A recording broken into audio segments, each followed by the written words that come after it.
You won't spend your next Christmas queuing for fuel, says Atiku Abubakar. Hello everyone, welcome to newsspottv. It's been a lot of struggle for Nigerians in the past 2 months where fuel scarcity has prevailed across Nigeria. It's actually very scarce now to see fuel to buy at the normal cost of 170 naira.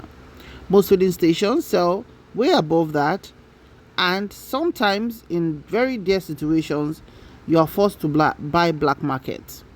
Everybody knows the importance of fuel in the economy and how everything can be brought to a standstill when there's a scarcity. Of course, we've heard some sources say that the DSS has been told to ensure that there is fuel, and people are like, no, you're not facing the issue, you're just scratching the surface. And except you address this issue holistically, Nigerians may have to enter the new year with this problem of fuel scarcity. Now let's get into the news. As Nigerians celebrate Christmas lamenting over poor economy and fuel scarcity, presidential candidate of the People's Democratic Party PDP, Atiku Abubakar, has promised that they will not spend the next Christmas queuing for petrol if they vote for him in February. Atiku Abubakar said this in his Christmas message signed by his special assistant on public communications, Frank Shaibu, on Christmas Eve, noting that the All Progressive Congress APC's administration has set a new record of the longest petrol scarcity in the history of Nigeria. The former vice president said voting for the APC in February will be a reinforcement of failure and could push Nigeria further into an existential crisis. The Waziri Adamawa, who said the APC is seeking a third term through Senator Bola Tinubu, told Nigerians to reject the ruling party, saying, "To Nigerians, we say the ability to change your destiny lies in your hands." He noted that the current fuel scarcity started in January this year, with occasional reliefs and a series of excuses ranging from the importation of dirty fuel from Belgium to flooding in some parts of the country, amongst others. Recall that the petrol scarcity started in January 2022 on account of the importation of dirty petrol high in methanol.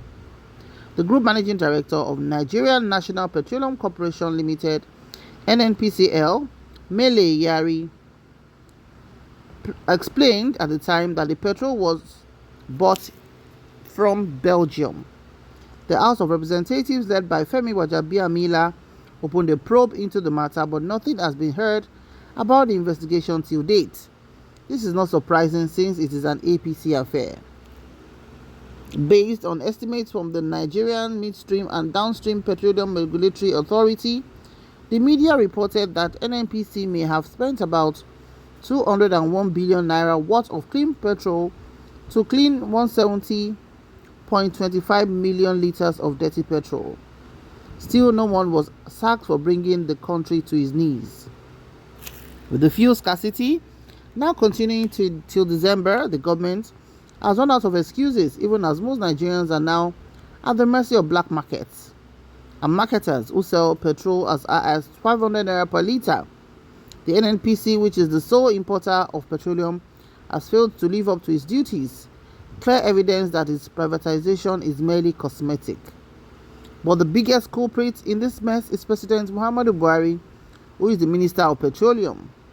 It is saddening that he has failed to bring succor to Nigerians who are suffering from the worsening inflation, unemployment, and insecurity. It is disheartening that a country that claims to spend $40 million daily on petrol subsidy cannot still make the products available to its people. This is clear evidence that the money is going into private pockets ahead of elections at the expense of Nigerians. The APC, which is running for a third term through the person of Bola Tinubu, is now promising renewed hope after dashing the hopes of millions of Nigerians for the last 8 years. It is exasperating that Tinubu is promising to remove fuel subsidy when his party has retained it for the last 7 years and spent billions of dollars subsidizing criminality. It is obvious that Tinubu's statement is an indictment on Buhari. Nigerians have suffered too much. In these last 7 years, a country which has been unable to meet its Organization of Petroleum Exporting Countries (OPEC) quota at the time of oil boom is now witnessing an unprecedented petrol scarcity that has brought economic activities to their knees across the country. So that is what is coming from the opposition, Atiku Abubakar, who has said that Bola Ahmed Tinubu's administration means a third-term agenda for President Muhammadu Buhari and APC. And in the same vein, still saying that Bola Ahmed Tinubu's pronouncement that is going to remove fuel scarcity is still an indictment on the, administration of President Muhammadu Buhari. When it comes to politics and politicians, they just pick what would suit their narratives. So, as the electioneering process is heating up and campaigning is going on in full gear, what is the hope of the common Nigerians? The only thing that a Nigerian can do right now is for PVC to do the talking at the polling booth, and also for adequate monitoring of voting at the polling centers. This is the end of December. In the next few days, we'll be saying Happy New Year 2023, making it just few days to election come February 2023. What's your opinion on this? Whichever way, what we will say is God bless Nigeria. I'll see you in the next news. Merry Christmas and prosperous New Year in advance.